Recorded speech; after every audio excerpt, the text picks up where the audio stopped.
আসসালামু আলাইকুম। Graph point school আপনাদেরকে আবারও স্বাগতম। আমি মুস্তাফিজুর রহমান আছি আপনাদের সাথে।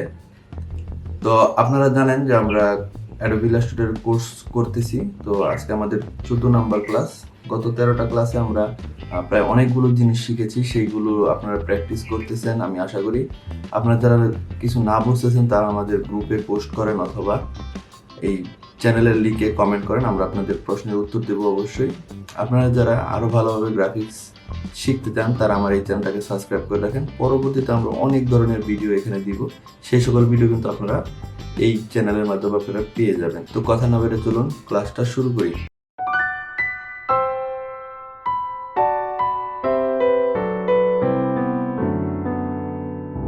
আজকে আমরা দেখব অ্যাডোবি ইলাস্ট্রেটরের যে আর্টবোর্ডগুলো আছে, আর্টবোর্ড এবং যেই লেয়ার আছে সেইটা। তো আর্টবোর্ড কি করে? তো আর্টবোর্ডের কাজ কি? আর্টবোর্ডের কাজ হচ্ছে অনেকগুলো পৃষ্ঠা নিয়ে আমরা একসাথে কাজ করব। আর লেয়ারের কাজ হচ্ছে কোনটার পরে কোনটা থাকবে সেই জিনিসটা, বা কোন কোন ধাপের পরে কোন ধাপ থাকবে, কোন লেয়ারের পর কোন লেয়ার থাকবে, সেটা হচ্ছে লেয়ার প্যানেলের কাজ। তো এই দুইটা বিষয় আমরা দেখব। তো এটা দেখার জন্য আমরা আমাদের কাজগুলো প্রথম থেকে শুরু করতেছি। আমরা স্ক্রিনে চলে যাই। স্ক্রিনে আপনারা দেখতে পাচ্ছেন যে, তো স্ক্রিনে আপনারা দেখতে পাচ্ছেন অ্যাডোবি ইলাস্ট্রেটরের হোম পেজটা এখানে আছে। তো আমরা কি করতে পারি? কন্ট্রোল এন দিতে পারি, অথবা নিউ, অথবা এখান থেকে ক্রিয়েট নিউ, যে কোনো এখান থেকে ক্লিক করতে পারি। তো এখানে ক্লিক করার পর আপনারা জানেন আমরা কাস্টম সাইজ নিয়ে কাজ করতেছি অনেকদিন ধরে। এরপর আপনারা অনেক প্রিন্ট আইটেমও নিতে পারেন, এগুলো অনেকগুলো নিতে পারেন। তো আমরা রিসেন্টলি এসে কাস্টম 1000 বা 1000 পিক্সেল যে অপশনটা আছে সেটাতে ক্লিক করে আমরা এখানে যদি একটু খেয়াল করি, এখানে দেখবেন আর্টবোর্ড কথাটা লেখা আছে। তো আর্টবোর্ডটা কি করে? তো আর্টবোর্ডের কাজ হচ্ছে যে কতগুলো পৃষ্ঠা আপনার দরকার একসাথে কাজ করার জন্য। আমি কয়েকটা ডকুমেন্ট ক্রিয়েট করে একটু দেখাই। যেমন যদি আমরা একটা আর্টবোর্ড থাকে এবং ক্রিয়েট করি, তখন শুধুমাত্র দেখবো আমরা একটাই আর্টবোর্ড এখানে চলে আসবে। এখানে শুধুমাত্র একটা আর্টবোর্ড চলে আসলো। এবং আমরা যদি আরও একটা ডকুমেন্ট ক্রিয়েট করি এবং সেখানে যদি দেই, যেমন আমার 5টা ডকুমেন্ট লাগবে, 5টা আর্টবোর্ড লাগবে, তখন কি হবে? ক্রিয়েট করলাম, দেখেন পাশাপাশি আমার কিন্তু এই যে 5টা আর্টবোর্ড কিন্তু চলে আসলো। ঠিক আছে, এইভাবে আমার 5টা আর্টবোর্ড চলে আসলো। এখন কোনটা কয় নাম্বার আর্টবোর্ড সেটা যদি আপনাকে দেখতে হয়, তখন এই আর্টবোর্ড টুলটার কাজ করতে হবে। এই আর্টবোর্ড টুলটা আমি নিলাম। আর্টবোর্ড টুল নেওয়ার পরে আমরা দেখতেছি 1, এটা 2, এটা 3, 4 এবং 5 এভাবে সিরিয়াল করে দিয়েছে। তো আমি যদি আমার কিছু কাজ আপনাদেরকে দেখাই, আমরা যখন কাজ করি তখন বেশিরভাগ সময় আমরা এইভাবে আর্টবোর্ডগুলো নিই না, আমরা আর্টবোর্ডগুলো নিই নিচে নিচে, যেন আমাদের ডিজাইন করতে সুবিধা হয়। আমরা যখন বুশিয়ার ডিজাইনগুলো করি, তো আমি প্রচুর বুশিয়ার ডিজাইন এ পর্যন্ত করেছি কোম্পানি প্রোফাইলের জন্য। তো এইখানে একটু খেয়াল করেন, দেখেন এটা কত বড় একটা বুশিয়ার ডিজাইন ছিল একটা মার্বেল কোম্পানির। তো এখানে প্রায় 36টা পৃষ্ঠা আছে। তো এই 36টা পৃষ্ঠা কিন্তু আমাদেরকে ডিজাইন করতে হয়েছে, 36টা পৃষ্ঠারই ডিজাইন করতে হয়েছে। তবে একটা জিনিস লক্ষ্য করেন যে আমাদের আর্টবোর্ডের সিরিয়ালগুলো কোনগুলা। তো আর্টবোর্ডের সিরিয়াল আছে এখানে, যেমন 1, 2, 3, 4, 5, 6, 7, 8 এভাবে কিন্তু সিরিয়াল করা আছে। এভাবে সবগুলো সিরিয়াল করা আছে। এবং এরকম পাশাপাশি যদি আমার থাকে, তাহলে ডিজাইনের একটা ভালো একটা জিনিস কি করা যায়, সেটা হচ্ছে যেমন এই পৃষ্ঠা এটা একটা আলাদা পৃষ্ঠা এবং এটা একটা আলাদা পৃষ্ঠা। এই দুই পৃষ্ঠা যখন ওপেন করবে, তখন এই যে মাঝখানের যেই আমার মার্বেল পাথরটা আছে সেটা কিন্তু দুই পৃষ্ঠাতেই অর্ধেক এই পাশে এবং অর্ধেক এই পাশে শো করবে। ঠিক আছে, তখন আমাদের এইভাবে যদি আমরা দুইটা আর্টবোর্ড পাশাপাশি রেখে কাজ করি, তখন আমাদের ডিজাইনগুলো করা খুব সহজ এবং ইজি হয় কোনো কিছু করার জন্য। আবার দেখেন এই যে আমরা একই ব্যাকগ্রাউন্ড, পিছনে কিন্তু একটা ব্যাকগ্রাউন্ড আছে। তো একই ব্যাকগ্রাউন্ড পেজের এই পৃষ্ঠা এবং এই পৃষ্ঠায় অ্যাড করছি।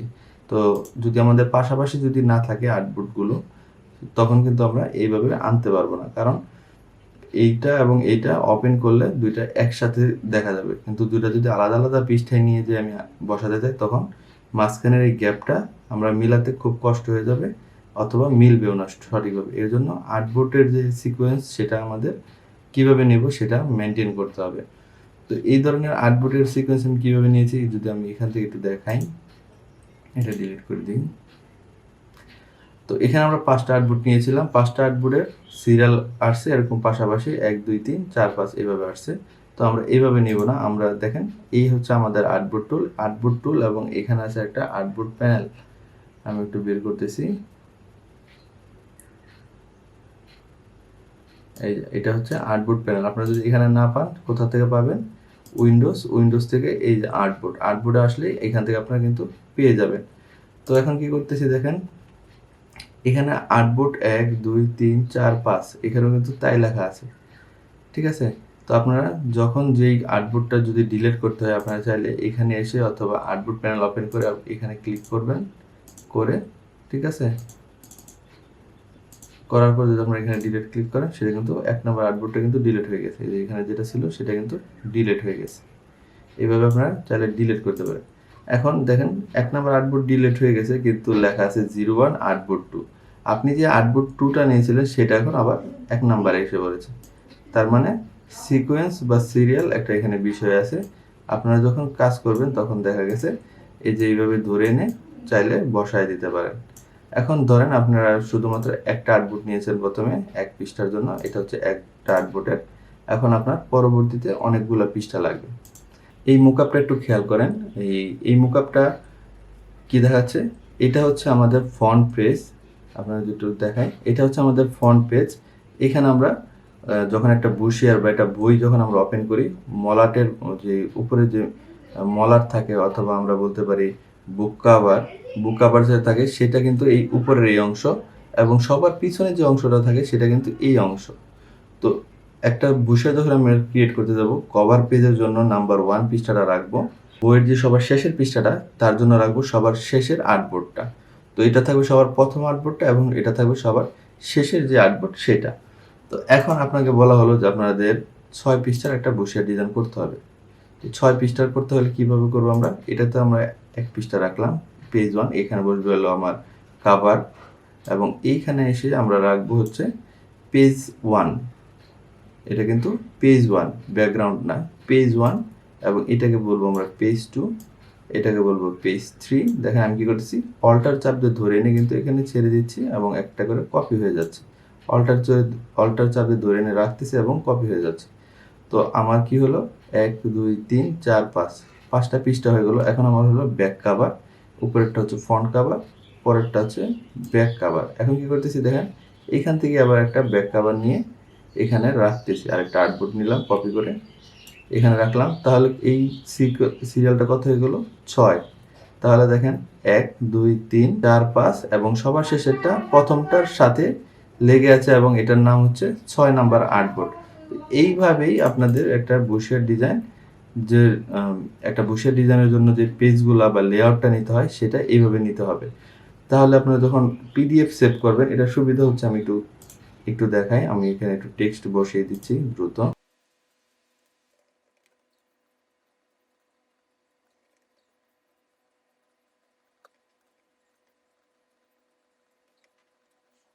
তো দেখেন আমরা এখানে কি করলাম, আমরা এখানে 6টা পৃষ্ঠা নিয়েছি। এটা হচ্ছে আমাদের ফ্রন্ট কাভার।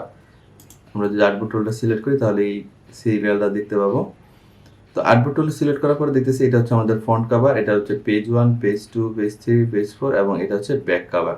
তো আমরা যখন কোনো একটা বুশিয়ার ডিজাইন কমপ্লিট করার পরে ক্লায়েন্টকে শো করি, আমরা কিন্তু এই এআই ফাইলটা কিন্তু ক্লায়েন্টকে দিই না, আমরা দিই হচ্ছে পিডিএফ ফাইল। তো এই পিডিএফ ফাইলটা সেভ করার সময় এই যে সিকোয়েন্সটা আপনি করলেন, এটা আপনার কাজে দেবে।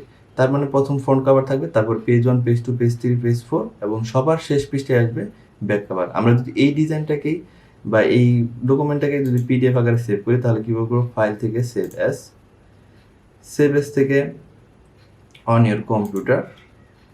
এখন দেখেন এখানে আমরা অ্যাডোবি পিডিএফ এটা যদি সেভ করি, আমরা এই ফাইলে এনে রেখে দিচ্ছি এবং নাম দিতেছি ক্লাস 14। এভাবে যদি সেভ করি তাহলে আমরা কি দেখব, আমাদের কিন্তু আরেকটা পপ আপ উইন্ডো আসবে, ওটাকেও সেভ পিডিএফ দিবেন। দেওয়ার পরে আপনার ডকুমেন্টটা সেভ হয়ে যাবে। ডাউনলোড দিলাম, দেখেন এই যে ক্লাস 14, এটা যদি আমরা ওপেন করি এখন, তাহলে প্রথমে আমরা পাচ্ছি ফ্রন্ট কভার, এর পরের পৃষ্ঠায় যে 2 নম্বর পৃষ্ঠাতে পাচ্ছি পেজ 1, তারপর 3 নম্বর পৃষ্ঠাতে পাচ্ছি পেজ 2, 4 নম্বর পৃষ্ঠাতে 3, 4, এবং শেষের 6 নম্বর পৃষ্ঠাতে ব্যাক কভার। তো এইভাবে আমরা একটা ডিজাইন আগামীতে ক্রিয়েট করব। আজকে আমাদের যতটুকু জানার দরকার ছিল ততটুকু আমরা জানলাম। একটা আর্টবোর্ড দিয়ে এরকম কাজ করা যায়। এখন আপনারা যদি কোনো একটা পেজ ডিলিট করতে চান, যেমন আমরা 4 নাম্বার পৃষ্ঠাটা ডিলিট করতে চাই, তখন কি করব? এই যে আমাদের আর্টবোর্ডটা আছে, এই আর্টবোর্ড টুলটা এনে এটাকে সিলেক্ট করে যদি ডিলেটে দিয়ে দিই, দেখেন এটা কিন্তু ডিলেট হয়ে যাচ্ছে। এবং এরকম এখান থেকে সিলেক্ট করে যদি আমরা এটাতে ডিলিট করি, ডিলেট হয়ে যাবে। আবার এখন তো এইভাবে হচ্ছে কি, যদি কোনো পুরাতন ভার্সন হয় তখন দেখবেন এই কর্নারে একটা ক্রস চিহ্ন আসবে, সেই ক্রসে ক্লিক করলে এই আর্টবোর্ডটা আছে সেটা ডিলিট হয়ে যাবে। তো এইভাবে আপনারা ডিলিট করতে পারেন, অনেকগুলো আর্টবোর্ড নিতে পারেন, আবার ডিলিট করতে পারেন। আপনি কিন্তু অন্য কোনো টুল থাকা অবস্থায় যদি চান ডিলিট করতে, সেই ক্ষেত্রে কিন্তু সেটা হবে না। শুধুমাত্র আর্টবোর্ড টুল সিলেক্ট করার পরে ধরে যদি ব্যাক স্পেস অথবা ডিলিটে দেন, তাহলে কিন্তু ডিলিট হয়ে যাবে। এবং দেখেন এখান থেকে আর্টবোর্ডগুলো কমতেছে। তো এই গেল আমাদের আর্টবোর্ডের কথা। এখন যদি আমরা যাই লেয়ারে, তো আমরা আর্টবোর্ডগুলো সব ডিলিট করে নিচ্ছি। আমাদের দরকার নেই এতগুলো আর্টবোর্ড। লেয়ার বুঝতে গেলে আমাদের একটা আর্টবোর্ডই আমরা কাজ করতে পারবো। আমরা এই আর্টবোর্ডটা রাখলাম। এখন দেখেন আমরা আর্টবোর্ড প্যানেলটাকে আবার এটার সাথে অ্যাটাচ করে দিই। এখন আমরা লেয়ার প্যানেলটা আনি। লেয়ার প্যানেলটা এইটা হচ্ছে আমাদের লেয়ার, এটা হচ্ছে লেয়ার। এবং এখানে ক্লিক করলে দেখেন শুধুমাত্র একটাই লেয়ার এখানে আছে, সেটা হচ্ছে এই ফন্টটা। এখন আমরা যদি এটাকে ধরে কপি করে নিচে আনি, দেখেন কি হচ্ছে, আরেকটা লেয়ার হচ্ছে। এবং আমরা যদি কন্ট্রোল ডি দিই, দেখেন আরেকটা লেয়ার হচ্ছে। কন্ট্রোল ডি দিলে আরেকটা লেয়ার হচ্ছে। তার মানে লেয়ারগুলো কার পরে কোনটা থাকবে সেটা কিন্তু এখানে বোঝা যাচ্ছে। আমরা যদি আরেকটু সহজভাবে দেখি, আমরা কয়েকটা বক্স নিই। আমরা এই বক্সটা নিলাম, এরপরে এখানে বক্সটা নিয়ে কালারটা চেঞ্জ করে দিই। এরপরে আবার অল্টার চাপ দিয়ে ধরে আরেকটা বক্স নিতেছি। এরপর আবার আরেকটা অল্টার চাপ দিয়ে ধরে আরেকটা বক্স নিতেছি। আচ্ছা, এই নিলাম, আমরা 4টা বক্স নিলাম। আমরা এখানে নিয়ে এসে করি। দেখেন লেয়ার অ্যারেঞ্জমেন্ট কেমন হয়। এটা আছে কি সবার নিচে, দেখেন কালোটা আছে সবার নিচে, এর জন্য এটা নিচে দেখাচ্ছে। তো এটাকে আমরা চাইলে এরকম ধরে উপরে উঠাই দিতে পারি, আবার চাইলে নিচে নামিয়ে দিতে পারি। তো একটা ডিজাইন করার সময়, একটা ইলাস্ট্রেশন করার সময় এই লেয়ার প্যানেলগুলা কিন্তু কাজ করে। যেমন আপনি একটা ফেসের ইলাস্ট্রেশন করবেন, তখন কি করতে হবে, সবার পিছনে আপনার ফেসের যে মূল লেয়ারটা সেটা দিতে হবে, তার উপরে দিতে হবে চোখের সবার নিচের লেয়ার যেটা আমাদের সাদা, তার উপর দিতে হবে কালো, তার ভিতরে আবার আরেকটা কালো। এরকম অনেকগুলো লেয়ার মাধ্যমে আমরা একটা ইলাস্ট্রেশন কমপ্লিট করি।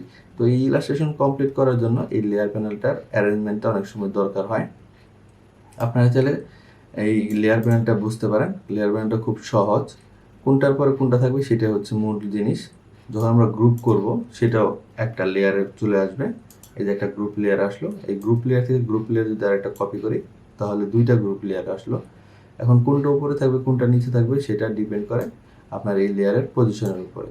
তো এই পজিশনগুলো কিন্তু আমরা অন্যভাবেও চেঞ্জ করতে পারি। সেটা কীভাবে একটু দেখেন। এই যে আমার এটা আছে, এটাকে যদি আমরা কন্ট্রোল শিফট থার্ড ব্র্যাকেটের ডান পাশেটাতে দিই, তখন সবার নিচে, এবং যদি বাম পাশেরটাতে দিই, তখন দেখেন লেয়ারটা কিন্তু উপরে উঠে গেলো। এই যে এখানে একটু খেয়াল করেন, লেয়ারটা কিন্তু উপরে উঠে যাচ্ছে। আমি কি করতেছি, কন্ট্রোল শিফট থার্ড ব্র্যাকেটের বাম পাশের চিহ্নতে ক্লিক করতেছি, সেটা গেলে উপরে যাবে। আর যদি ডান পাশে ক্লিক করি, সেটা নিচে আসতেছে, উপরে এবং নিচে, উপরে নিচে। তো এইভাবে আপনারা জানেন, আমরা অ্যারেঞ্জমেন্টের ক্লাস করেছি আগেও, সেই ক্লাসটা আপনারা দেখে নেবেন, উপরে আই বাটনে পেয়ে যাবেন অ্যারেঞ্জমেন্টের ক্লাস। আমরা এই লেয়ারগুলোর কিন্তু নামও সিলেক্ট করে দিতে পারি। এই যেটা আছে, যেটা ব্ল্যাক, সেটাকে ব্ল্যাক বলে দিতে পারি, এখানে নামগুলো বলে দিতে পারি। এগুলা বলে দেওয়ার একটা কারণ আছে, সেটা আমি যদি একটু আপনাদেরকে বলি। সেটা হচ্ছে, আমরা যদি এই কম্পোজিশনটাকে কোনো আদার সফটওয়্যারে নিয়ে যে কাজ করতে চাই, ধরেন আপনি অ্যাডোবি আফটার ইফেক্টস বা অন্যান্য যে সফটওয়্যারগুলো আছে সেগুলোতে নিয়ে কাজ করবেন, তখন এই নাম ছাড়া আপনি সেখানে গিয়ে এটাকে নিয়ন্ত্রণ করা বা ধরা কষ্ট হবে, কারণ সেখানে এই থাম্বনেলটা দেখা যায় না। ছোট যে থাম্বনেলটা আছে সেটা কিন্তু এখানে দেখা যাবে না। এর জন্য আপনার এই বিষয়গুলো আপনাকে জানতে হবে। আমরা নাম কিভাবে তাহলে পরিবর্তন করব, আমরা এই রেডটাকে সিলেক্ট করে এখানে যদি ডাবল ক্লিক করি, তাহলে আমরা সেটাকে লিখতে পারবো। দেখেন এখানে রেড লিখে দিলাম, এবং এটাকে যদি আমরা লিখে দিই পিঙ্ক, আমরা কিন্তু এটা লিখে দিলাম। এটাকে যদি দেখি ব্ল্যাক, এইভাবে আপনারা সবগুলো কম্পোজিশনের নাম লিখে তারপর আপনার ডকুমেন্টটা সেভ করতে পারেন। ডকুমেন্ট সেভ করে সেই কম্পোজিশনটা যেখানে ওপেন করবেন সেখানে এই নাম অনুযায়ী আপনার লেয়ারটা শো করবে। তো আশা করি আপনারা আজকে ছোট ক্লাসটা বুঝতে পেরেছেন, কিন্তু ছোট হলেও এটা যে আমাদের অনেক গুরুত্বপূর্ণ সেটা বোঝা যায়। কারণ হচ্ছে এই যে আর্টবোর্ডের যদি আপনি কম্বিনেশনটা না করতে পারেন তাহলে আপনি ডিজাইনের ভিতরে আপনি কাজ করে সুবিধা পাবেন না। ডিজাইন হচ্ছে আপনার একটা সিকোয়েন্স, এক পৃষ্ঠা থেকে আরেক পৃষ্ঠার একটা সমন্বয়। এই সমন্বয়টা যদি না বুঝেন তাহলে কিন্তু খুব কঠিন হবে। আমরা বুশিয়ারের ক্লাস করব। বুশিয়ারের ক্লাস নেক্সট কয়েকটা ক্লাসের পরে আসতেছে, আপনারা আমাদের সাথে থাকুন। এই চ্যানেলটা আপনাদের কিন্তু অনেক কিছু শেখাবে, তো অবশ্যই সাবস্ক্রাইব করে রাখবেন। যারা প্রথমবার আসতেছেন অবশ্যই সাবস্ক্রাইব করে রাখবেন, আর যারা আমার সাথে আছেন তারা অবশ্যই এই ভিডিওগুলোকে একটু লাইক দিবেন। লাইক না দিলেও ইউটিউব আমাদের এই ভিডিওগুলোকে মানুষের সামনে নিয়ে যায় না। তো আপনি যেহেতু ভিডিওটি দেখতেছেন অবশ্যই একটা লাইক দিয়ে যাবেন। লাইকটা দিলে আমরা অনেক খুশি হই এবং আমাদের কাজ করার আগ্রহটা আরও বেড়ে যায়। তো সবাই ভালো থাকবেন, সুস্থ থাকবেন। আল্লাহ হাফেজ।